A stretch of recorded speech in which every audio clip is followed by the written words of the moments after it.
Всем привет, друзья!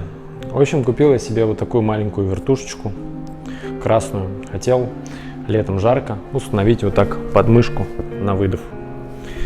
Плюс красная, под цвет худака подходит. Но тут 3 пин, а у меня под мышкой разъемов нет вообще.